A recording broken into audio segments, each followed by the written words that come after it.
Hi guys, I hope you are doing well. Today we'll talk about how to fix or how to solve the problem of AI score. You will click on settings as you see and you will enter here in this first page of AI of settings, sorry.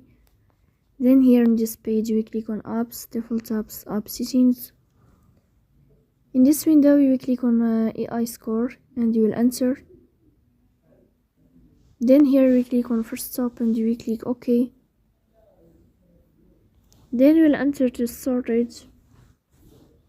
Here we click on clear cache. In the end, you will turn off your phone and you will wait a moment to restart your phone again to fix that problem.